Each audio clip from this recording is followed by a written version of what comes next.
pensando que deberíamos hablar, no sé si te rinca, del equipo reflexivo, cómo lo usamos.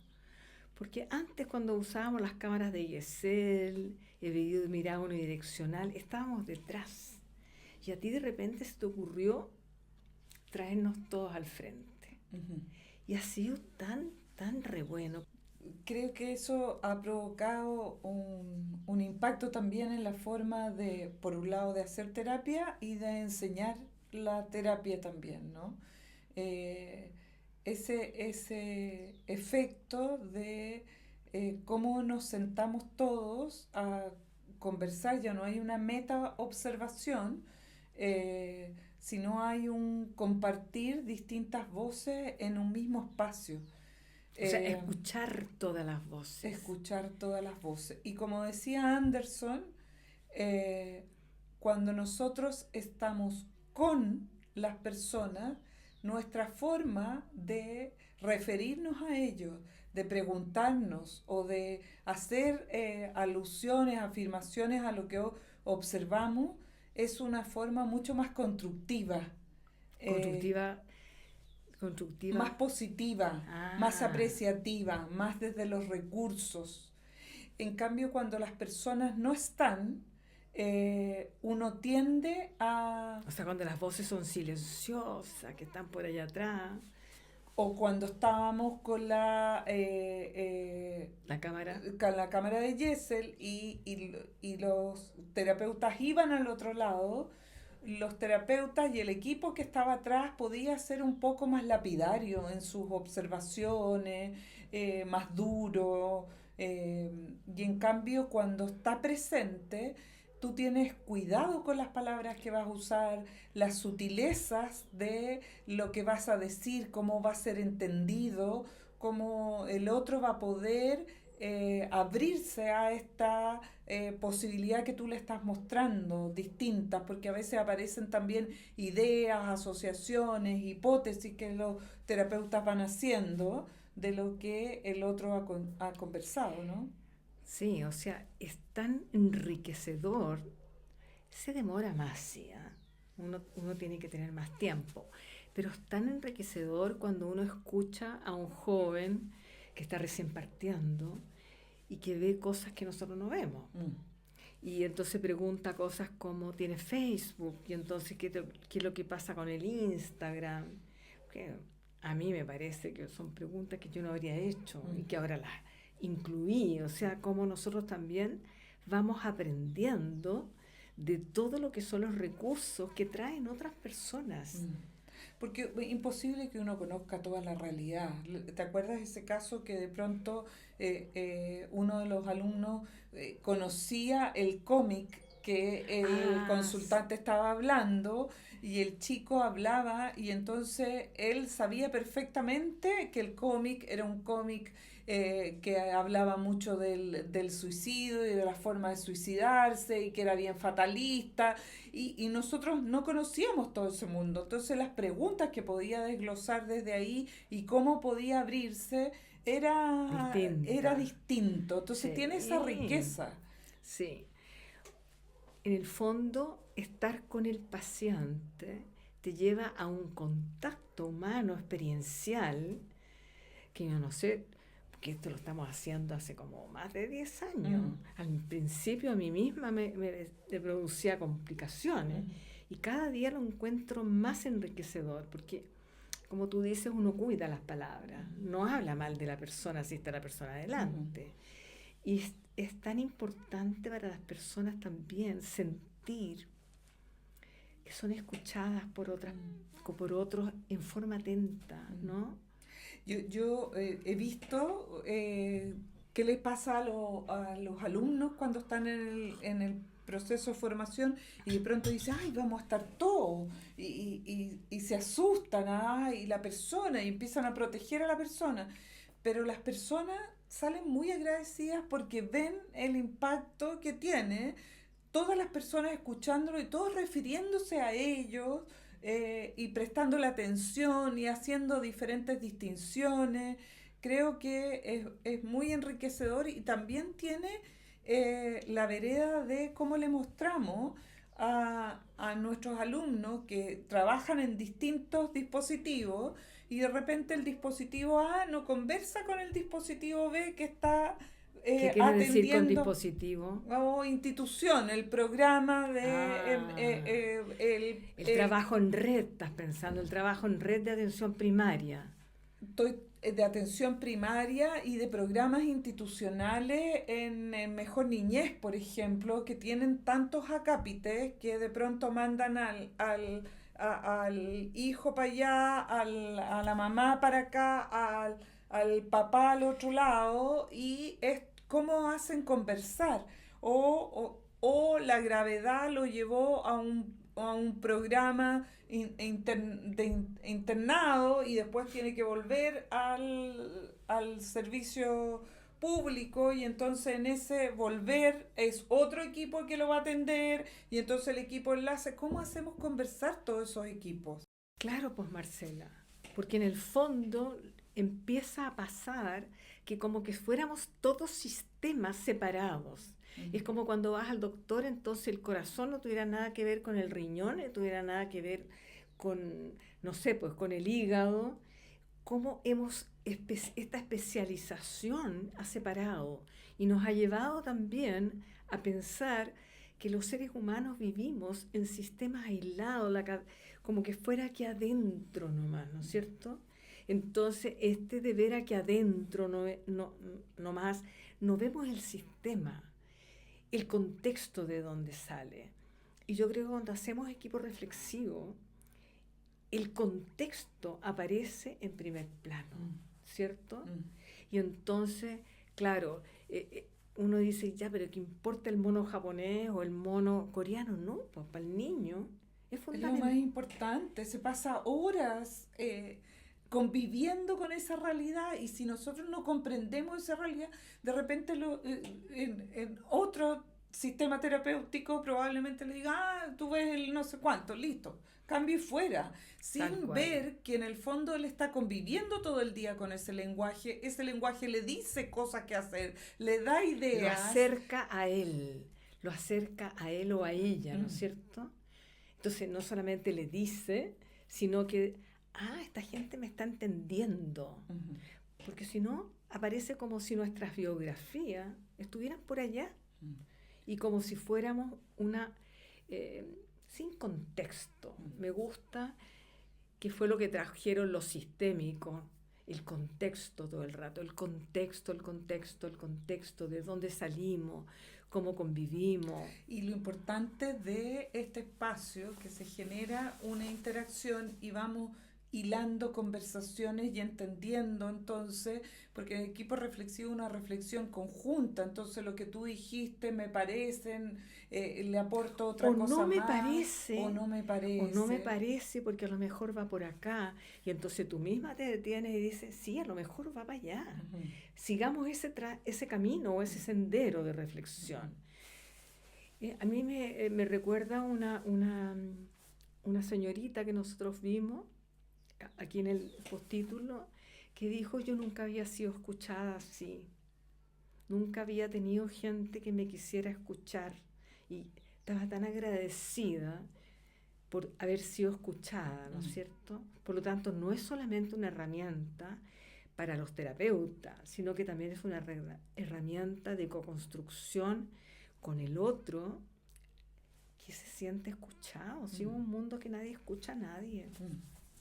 Sí, y de pronto sentimos que no tenemos tiempo para estos espacios porque creemos que nos va a tomar mucho tiempo o es adicional a lo que hacemos. Yo creo que no es adicional a lo que hacemos, hay que sumarlo en lo que hacemos, porque si el equipo de aquí tiene una hora con este paciente y el equipo de acá tiene otra hora con el mismo paciente o con otro del sistema consultante y con otro, podemos la misma hora que ocupan cada uno hacerlo en conjunto y esa hora va a ser mucho más enriquecedora porque van a salir distintas visiones, distintas aristas, mirado de distintos lados. Eh, También, eh, ¿sabes que me acordé de un alumno, parece que fue del año pasado, que dijo, nunca había visto las distintas miradas frente a un mismo caso? Y entonces eso permite que la persona que se está entrenando en terapia, que está entrando, se dé cuenta que hay muchas miradas. Siempre hay historias alternativas que encontrar. Siempre hay aristas que no vimos de las experiencias humanas que son tan diversas, tan diversas. Y lo importante para mí es que puedan vivenciarlo, Claro. porque si no nos quedamos en la cabeza y pasamos el equipo reflexivo como Una teoría. cómo se hace, como una teoría, y entonces, pero cuando nos encontramos con eso, y claro, a veces dicen, pero la primera vez me encontré al tiro, justamente por eso, porque no quiero o no queremos que le pongan cabeza antes de entrar en la vivencia, ver cómo ocurre, ver qué les pasa, y ahí después podemos desglosar las múltiples voces, la importancia, ¿cierto?, de escuchar lo que el otro está diciendo, el trabajo el compartir todo lo que yo pienso, cómo pongo mis preguntas a disposición. Que en el fondo abren nuevas posibilidades, abren nuevas miradas. Entonces, nosotros, el terapeuta y el sistema consultante, dicen, no lo había visto así. Y ese no lo había visto así, para nosotros también. Abre un camino distinto. Distinto. Si esta cosa de que las cosas son, nos ha llevado a tantas dificultades. Y las cosas son separadas unas de otras. O sea, me parece tan importante eso que se te ocurrió a ti sobre traer el equipo reflexivo en la presencia, en la corporalidad, en que estamos todos juntos. Bueno, y que te quería comentar, el otro día tuvimos una sesión, porque no sirve solo para el sistema de salud, sino también estábamos viendo un consultante chiquitito con una de las alumnas, y claro, él no hacía las tareas, no participaba, no quería ir al colegio. Todo lo que no tenía, todo lo que hacía mal. Sí, y entonces, ¿cómo ponemos una conversación en que podamos escuchar a todos los actores? Entonces, la alumna invitó a la mamá, al chico, a la encargada de PIE y al profesor, y se generó una conversación en torno a lo que el chico estaba viviendo, qué le estaba pasando, y ocurren esos, que a lo mejor no lo había visto sí, así. o sí, y el niño se siente partícipe. Pero ese niño en el fondo, no me acuerdo bien, ¿me puedes contar qué pasaba con él? El niño no quería ir al colegio, sí, no copiaba nada. No lo sé. Ya. ¿Cuál era el sí? Él le gustaba compartir con los compañeros, le gustaba sentirse importante, y no estaba teniendo amigos. Entonces la conversación surgió cómo él cambiaba cuando efectivamente era mirado, o se le daba una responsabilidad, o se le tomaba en consideración en algo, y entonces él ponía todo el empeño, y en las últimas semanas cómo había anotado todo lo que había copiado en el cuaderno, y qué cosas le gustaban a él. Pero espérate, hacer. ¿lo había anotado para qué? ¿Ah? ¿Para qué había anotado en el cuaderno? Porque no llevaba apunte y después no tenía con qué estudiar, entonces... O sea, le dieron ganas de estudiar, ¿y para qué le dieron ganas de estudiar? ¿Y para qué le dieron ganas de estudiar? Para ser mirado por los otros, y para que la mamá para tener amigos. Quedara, sí, tranquila y pudiera tener amigos, sí. O sea, lo que él quería era ser visto.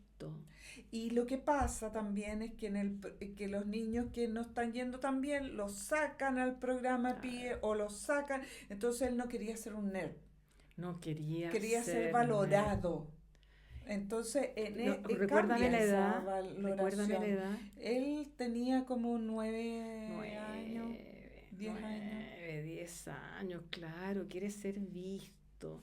Está empezando a decir qué lugar ocupo yo en el mundo. Entonces, como el equipo reflexivo, abierto, tienes razón, no solamente... Muestra eso y entonces nos vamos al sistema escolar a escuchar. Yo siempre les digo a los alumnos, ustedes van, escuchan un montón de quejas, se vienen con todas las quejas bien escritas y se hacen responsables de cambiar todo eso como si ustedes fueran... tuvieran control y pueden cambiar eso. o pudieran hacer un acto de magia y rápidamente todo es distinto. Obviamente hay que mirar el contexto y hay que hacer acciones en ese contexto. Y entonces... Y el contexto no siempre se puede cambiar, uh-huh. ¿no es cierto? A veces que tenemos que convivir con contexto complejo, porque además la profesora tiene no sé cuántos alumnos, no siempre están muy bien pagadas, y entonces también tiene su propia manera de estar contextualizada o situada en su mundo, uh-huh. que no vemos. Entonces la profesora es la culpable. Sí, qué interesante llevarlo a los colegios, Qué interesante que co-construyan, porque la queja muchas veces viene del sistema escolar, los padres la cogen, tratan de repuntarlo, pero lo que está ocurriendo en el colegio, ¿te fijas? Eso me parece tan clave, Marcela. Al niño es agresivo, ¿ok? Y lo mandan, en vez de trabajar la agresividad, la supuesta agresividad, en el colegio, lo mandan a la casa.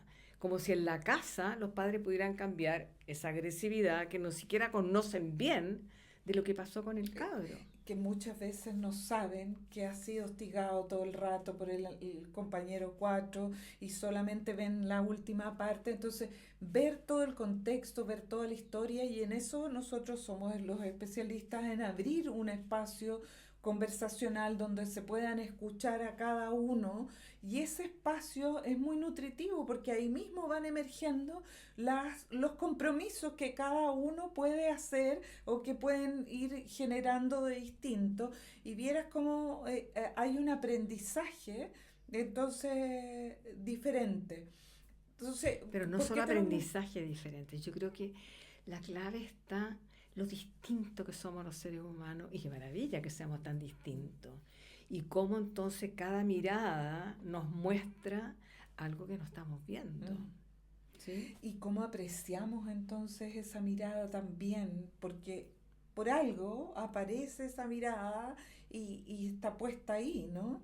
Y eso es lo que nos dejó Anderson, el noruego, ¿cierto? Noruego, maravilloso, de Tromsø, el lugar donde veía, ¿no es cierto?, las auroras boreales, precioso, y los bosques.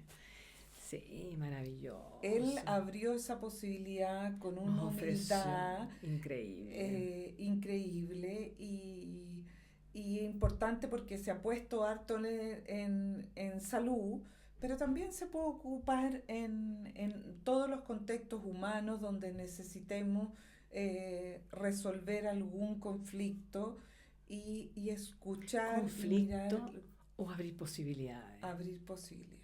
O sea, de alguna manera nos ofreció la apertura de posibilidades escuchando las distintas voces. Uh-huh. ¿Sí? Sí. Sí, me parece interesante.